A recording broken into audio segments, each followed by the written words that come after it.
ഹോ, പപ്പയുടെ പ്രൊഫൈൽ പിക്ചേഴ്സിൽ എത്ര ലൈക്സാ കിട്ടിയിരിക്കണേ. ഏടെ റോയ്മോനെ, അതവിടെ വെച്ചിട്ട് വല്ലതും പോയി പഠിക്കാൻ നോക്ക്. പരീക്ഷ എന്നാന്നറിയാമോ? 1 മാസം കഴിഞ്ഞേ സ്കൂൾ ഫൈനൽ എക്സാമാ. ഇതുവരെ സെക്കൻഡ് റിവിഷൻ കംപ്ലീറ്റ് ആയില്ല.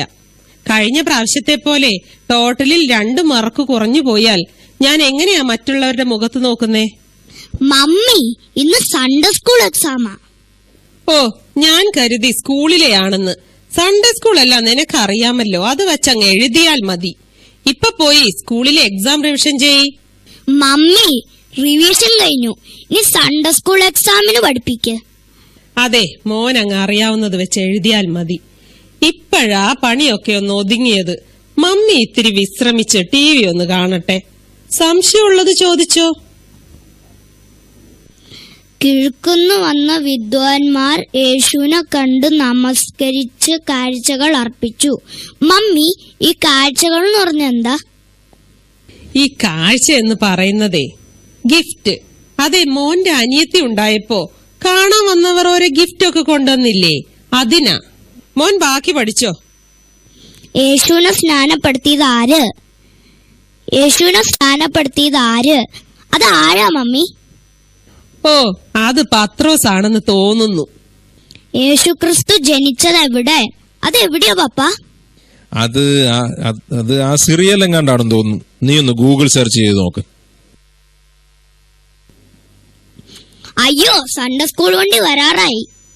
എക്സാം അല്ലേ, ഒന്ന് വേദോസ്തം വായിച്ച് പ്രാർത്ഥിച്ചു പോ. ഒരു സങ്കീർത്തനം എടുത്ത് വായിക്ക്. യഹോവ എന്റെ ഇടയനാവുന്നു, എനിക്ക് മുട്ടുണ്ട്. അയ്യോ, ബാക്കി വായിച്ചേ. ഇതിന്റെ ചാർജ് തീർന്നുപോയി. ബാക്കി ഓർമ്മയില്ലേ?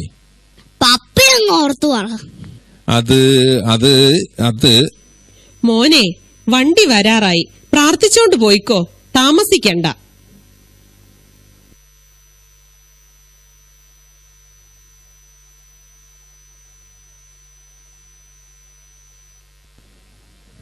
എടി, സമയം എത്രയായി? സൺഡേ സ്കൂൾ പരീക്ഷ കഴിഞ്ഞ് അവനിക്ക് വന്നില്ലല്ലോ.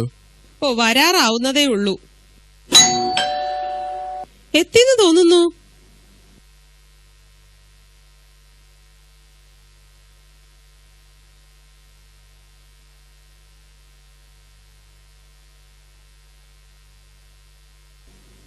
മോൻ സൺഡേ സ്കൂൾ എക്സാമിൽ എല്ലാം എഴുതിയോ?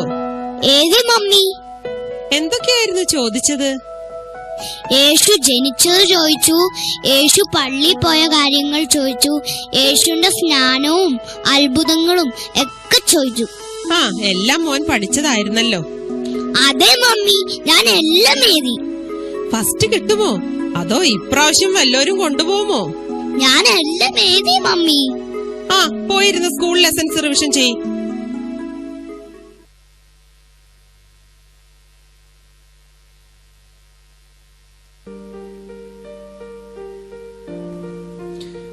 ഇപ്പൊ പ്രയറും കണക്കാന്നേ. ബോറിങ്ങാ. ആരാധന ഒന്നും പോരാ.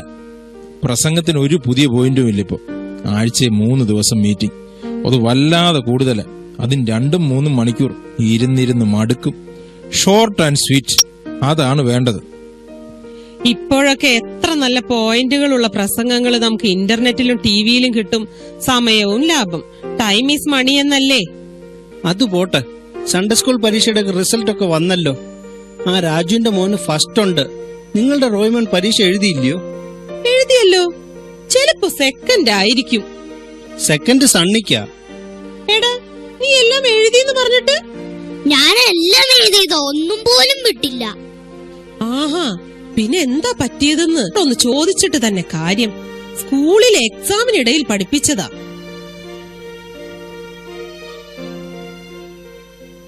ടീച്ചറെ, റോയ്മോൻ എല്ലാം എഴുതിയെന്നാ പറയുന്നേ. പിന്നെ മാർക്ക് എങ്ങനെ ഇങ്ങനെയായേ? എഴുതിയതനുസരിച്ചേ മാർക്ക് ഇടാൻ പറ്റൂ. റോയ്മോൻ എന്തൊക്കെയാ എഴുതിയെന്ന് അവനോട് ചോദിച്ചു നോക്ക. ഞാൻ ചോദിച്ചിട്ട് തന്നെയാ വന്നത്. എന്റെ റോയ്മോൻ എല്ലാം എഴുതിയിട്ടുണ്ട്. അവൻ മിടുക്കനാ. പക്ഷെ അതൊന്നും പേപ്പറിലില്ല.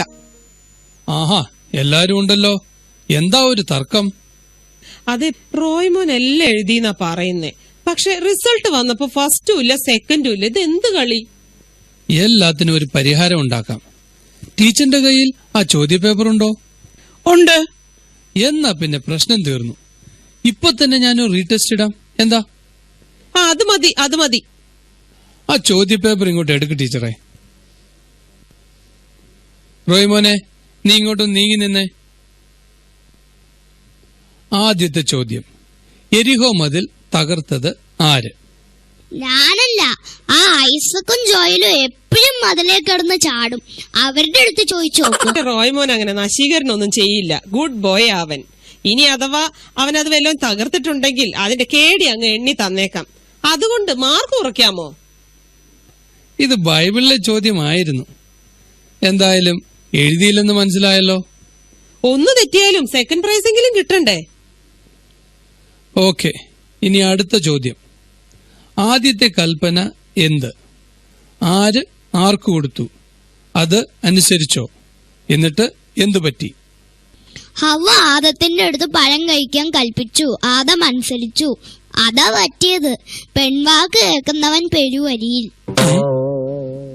ആ, അത് പോട്ടെ. ഇനി അടുത്ത ചോദ്യം. യേശുവിന്റെ ജനനത്തെ പറ്റി ആദ്യം അറിഞ്ഞത് ആര്? മറിയം. ഒരു വിധത്തിൽ പറഞ്ഞാൽ അത് ശരിയായതുകൊണ്ട് ഞാൻ മാർക്ക് കൊടുത്തിട്ടുണ്ട്. കൊള്ളാം. ഇനി അടുത്തത്.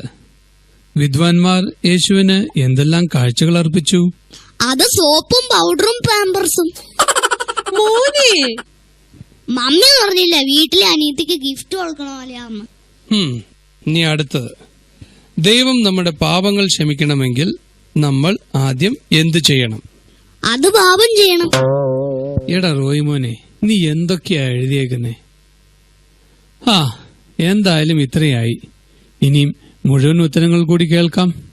യേശുവിന്റെ ഏതെങ്കിലും ഒരു ഉപമയോ അത്ഭുത പ്രവൃത്തിയോ വിവരിച്ച് എഴുതുക. അതൊരു വലിയ ഉത്തരം. ഞാൻ എന്റെ ഉത്തര പേപ്പറിൽ നന്നായിട്ട് എഴുതിയിട്ടുണ്ട്. ഉത്തരപേപ്പർ ഇവിടെ ഇരിപ്പുണ്ട്, ഞാൻ വായിക്കാം. യെരുശലേമിൽ നിന്നും എരീഹോയിലേക്ക് ഒരു മനുഷ്യൻ പോവുകയായിരുന്നു. വഴിയിൽ വെച്ച് അവനെ കൊള്ളക്കാർ ആക്രമിച്ചു. അവർ അവനെ നിർദ്ദയം മർദ്ദിച്ചു. ടിഷ്യൂവും മൃതപ്രായനാക്കി കഷ്ണം കഷ്ണമാക്കി അവിടെ ഇട്ടു. ചിലത് നല്ല നിലത്ത് വീണു, ചിലത് പാറപ്പുറത്ത് വീണു, ചിലത് മുള്ളിനിടയിൽ വീണു, ചിലത് കിളികൾ കൊത്തിക്കൊണ്ടുപോയി. ശേഷിച്ച് 12 കൊട്ട നിറച്ചെടുത്തു. അതിലൊരു കൊട്ട ഇസ്കരിയാത്ത യൂദ കൊണ്ടുപോയി ദേവാലയത്തിൽ കാളകളെയും ആടുകളെയും വിൽക്കുന്നവർക്ക് 30 വെള്ളിക്കാശിന് വിറ്റുകളഞ്ഞു. ഏതായാലും നല്ല ഉത്തരങ്ങള് തന്നെ. ഇനിയും ബാക്കിയും കൂടെ വായിക്കണോ? വേണ്ട, മതിയായി. എല്ലാം എഴുതിയെന്ന് പറഞ്ഞപ്പോ ഇത്രയും പ്രതീക്ഷിച്ചില്ല. ബാലൻ നടക്കേണ്ടുന്ന വഴി അവനെ അഭ്യസിപ്പിക്കാം. കുഞ്ഞുങ്ങളോടുള്ള നമ്മുടെ ഉത്തരവാദിത്തങ്ങൾ മറക്കാതിരിക്കുക. ലോകത്തിന്റെ വിജ്ഞാനം പഠിപ്പിക്കാൻ എടുക്കുന്ന സമയത്തിന്റെയും ശ്രമത്തിന്റെയും ഒരു അംശമെങ്കിലും ശ്രമം വേദപഠനത്തിന് മാതാപിതാക്കൾ ചെലവഴിച്ചാൽ പുതിയ തലമുറ ദൈവകൃപയിൽ ആശ്രയിച്ചു വളരും. മുൻപേ അവന്റെ രാജ്യവും നീതിയും അന്വേഷിപ്പീൻ, അതോടുകൂടെ വേണ്ടതൊക്കെയും നിങ്ങൾക്ക് കിട്ടും എന്ന് ദൈവവചനം പഠിപ്പിക്കുന്നു.